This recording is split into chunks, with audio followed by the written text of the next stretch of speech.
ने कहा था कि 2022 तक किसानों की आमदन दोगुनी हो जाएगी। किसान आज कर्जे में मर रहा है।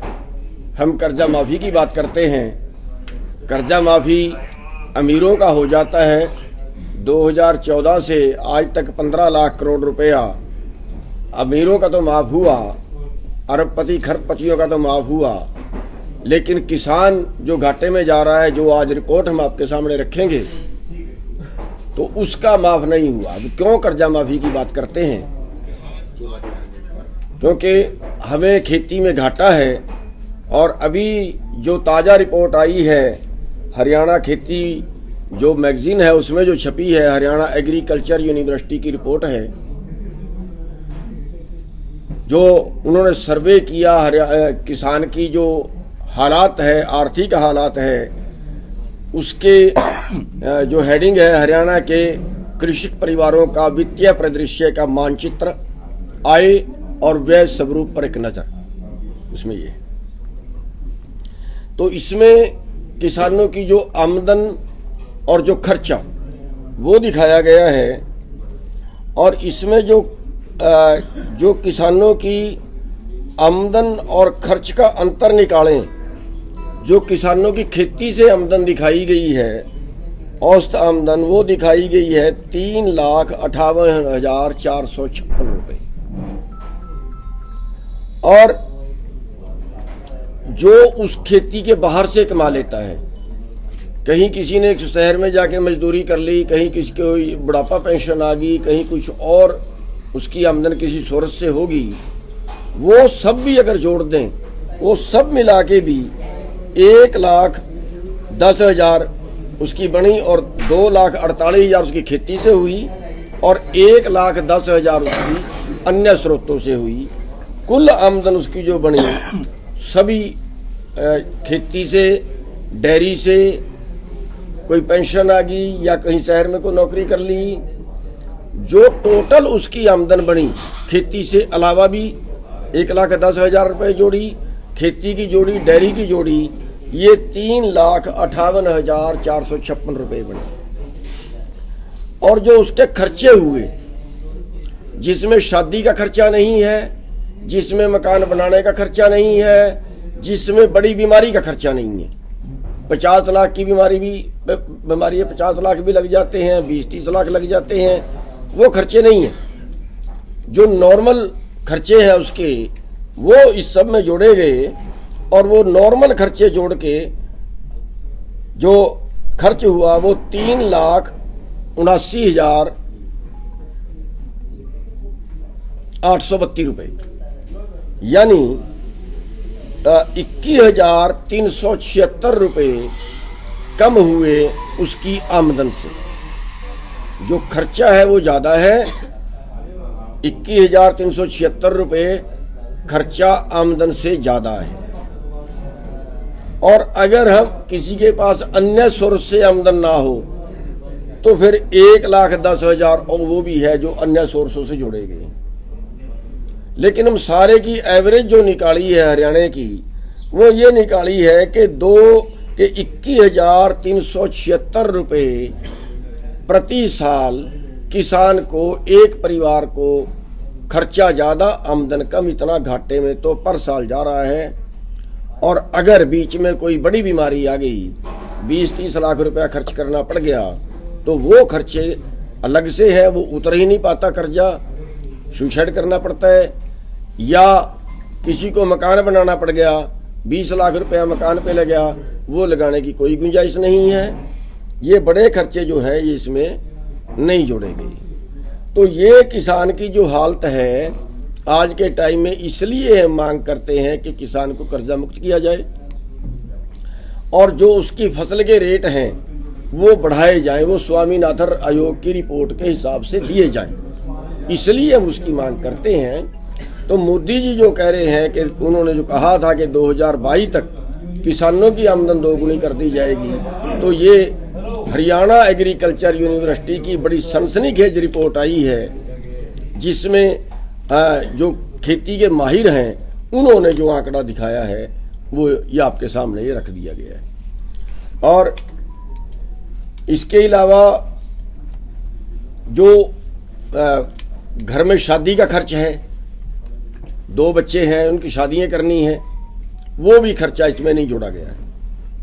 अब अगर एक शादी करनी पड़ जाए, उस पर 10 लाख रुपया 5 लाख रुपया लगे तो कर्जा लेना पड़ेगा, और वो जो कर्जा लेगा वही किसान से उतरेगा नहीं, आखिरकार उसी में उसको सुसाइड करना पड़ेगा।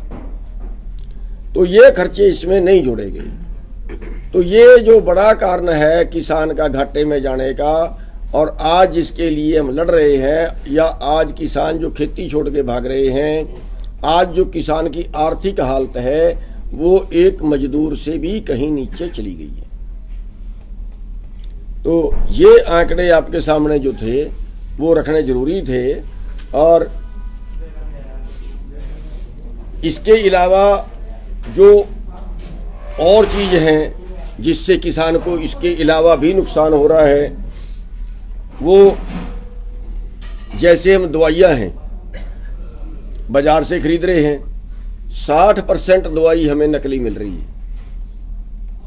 जो नकली मिलती है उसका खर्चा इसके अलावा और बढ़ जाता है। तो वो खर्चे जोड़े गए जो सरकार, जो मापदंड है यूनिवर्सिटी के, जो मापदंड है कि 2 स्प्रे मानी गई तो 2 ही स्प्रे का खर्चा दिखाया गया। लेकिन जो नकली दवाई मिली उसकी वजह से 10 स्प्रे भी करनी पड़ गई कपास के ऊपर, वो खर्चा और बढ़ गया। और उसके अलावा जो हम बाजार में फसल लेके गए और वो एमएसपी से कम भी की, वो घाटा और बढ़ गया। ये खर्चे जो है ये और किसान के उससे ज्यादा हो रहे हैं। यानी जो घाटा कागजों में दिखाया गया है वो भी 21,000 रुपये पर साल है, अगले साल वो 42 हो जाएगा, अगले साल वो और डबल हो जाएगा, अगले साल वो और डबल हो जाएगा, और आखिरकार उसके उतरने का कोई चांस हमारे पास नहीं। तो ये रिपोर्ट आपसे जो है वो साझा करनी थी, ताकि आपके माध्यम से सरकार तक भी पहुंचे और आपके माध्यम से ये किसानों तक भी पहुंचे, लोगों तक भी पहुंचे जो लोग शायद अभी तक ये सोच रहे हैं कि किसान बहुत अमीर है या किसान की बड़ी आमदन है। कई लोगों को ये गलतफहमियां होती हैं, उन तक भी ये रिपोर्ट पहुंचे। तो आपके माध्यम से रिपोर्ट जो है पत्रिका और दिखा दो कौन सी माई है। हाँ, ये पत्रिका है हाँ, ये हरियाणा खेती है जिसमें रिपोर्ट छपी है। और इसके अलावा मैं आपको और ये बता देना चाहता हूं कि ये तो हमने वो खर्चे बताए जो मापदंड इसमें दिए गए उनके हिसाब से घाटा है, और उसके हिसाब से जो मैंने बाकी खर्चे बताए जो नहीं जोड़े गए, शादी का, मकान का, बीमारी का, और इसके अलावा जो हमारे खर्चे नहीं जुड़े वो और भी हैं। जैसे अभी फ्लड आया, पीछे 7 जिलों में बाढ़ आई, और 7 जिलों में हमारे गांव में ही 40 ट्यूबवेल जो है बोर वो बैठ गए, बोर टूट गए, जिनकी मोटर भी बीच में फंस गई। अब 4 लाख रुपए का सीधा नुकसान हो गया।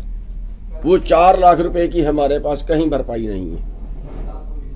या हमारे जो मोटर हमने खरीदी 50,000 की खरीदी, उसकी उम्र 10 साल है, 10 साल बाद वो बदलनी पड़ेगी, और उसकी कोई डेप्रीसिएशन, कोई उसका ब्याज वो नहीं जुड़ा। हमारा बोर 10 साल में, 12 साल में, 15 साल में बैठ गया, फिर दोबारा करवाना पड़ा, फिर 4 लाख लगे, उसका कोई ब्याज, उसका कोई डेप्रीसिएशन वो नहीं जुड़ा। हमने ट्रैक्टर लिया, इसमें केवल इन खर्चों में जो था वो बहाई का रेट, अगर हमारा 1,000 रुपये में एक जुताई होती है तो वो 1,000 जुड़ा।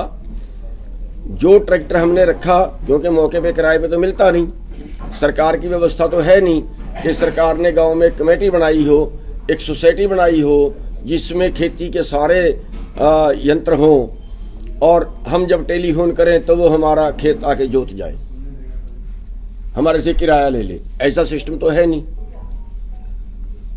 अगर हमें 4 किल्ले जुताई करवानी है तो कोई किराए पे मिल जाएगा, अगर हमने 2 कनाल जुताई करानी है तो कोई नहीं मिलेगा।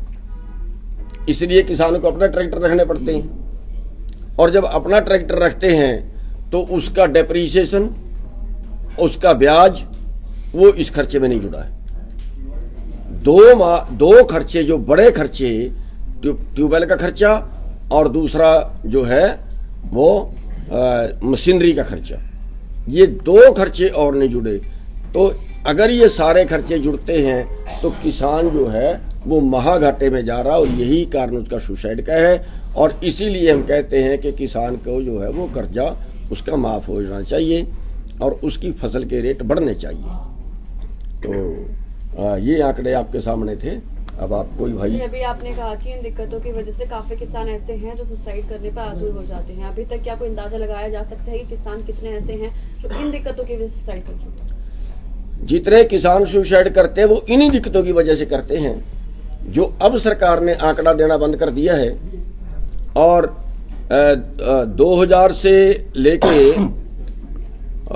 अभी तक शायद 7 लाख के करीब किसान हैं जो सुसाइड कर चुके हैं। सरवीन जी, किसान इसमें एचयू में नकली खाद बीज पकड़ा गया मेले के दौरान में, उसी दौरान में फिर बाद में मंडी के अंदर सरकारी दुकान पे पकड़ा गया, लेकिन उन पे कार्रवाई हो, वो जेल में जाए, किसान नेता समझौता कर जाते हैं भाईचारे के नाम पे या दूसरे नाम पे, उनको क्या कहना चाहोगे? देखिए, कोई पकड़ा जाता है फिर समझौता, देखिए इसके नाम पे अगर कोई किसान नेता समझौता करता है तो अति दुखदाई है। और दूसरी चीज ये है कि समझौता किसान नहीं करता, समझौता उसने करवाया जिसने पकड़ा। किसान जब नकली दुकान वाला बेच रहा है, पकड़ एग्रीकल्चर अधिकारी रहा है, तो किसान बीच में कहां से समझौता करने वाला आ गया? जब उसकी दुकान से पकड़ा गया और वो नकली पाया गया तो फिर समझौता का किसने किया? किसान के पास तो समझौता करने की पावर ही नहीं है। तो ये जो करते हैं ये उनसे मिले हुए होते हैं। हमने भी कई बार शिकायत की, दुकान वाले को जाके पूछते हैं बताओ कौन सा डब्बे से सैंपल भरूं। और आपके सामने एक और बता दूं मैं, यहां तक हमारे सामने घटना आई कि हमने पुराने टाइम में हो गया 20 साल से ज्यादा ही हो गए होंगे, मनुष्य की दवाई का सैंपल भरवाया।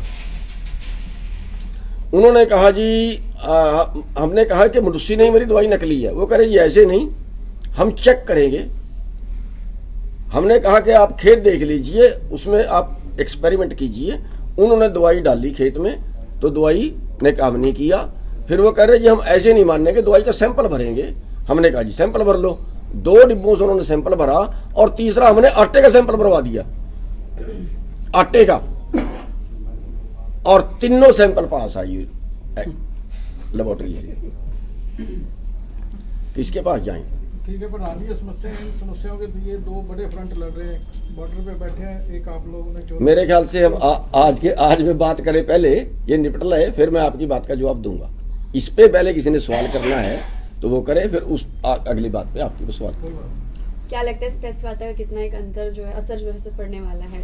अब क्या आपकी आवाज को सुना जा पाएगा? जो दिक्कतें आपने बताई है उस पर कोई काम होगा? देखिए, मैंने पहले ही आपसे रिक्वेस्ट ये की है कि हमारे पास सुनाने के 2 रास्ते हैं। एक रास्ता हमारे पास मीडिया है और दूसरा रास्ता हमारे पास आंदोलन है। आंदोलन में तो जो हमारे साथ हो रहा है वो आप जानते ही हैं। दूसरा रास्ता मीडिया है।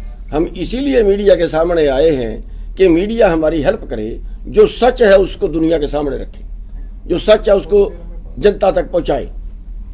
तो हम आपसे उम्मीद करते हैं कि ये जो आंकड़े हैं आप इनकी फोटो ले सकते हैं, हमारे पास मौजूद है, या कोई भी इनको चेक कर सकता है हरियाणा खेती में। और ये आंकड़े जो है किसान को घाटे में दिखा रहे हैं।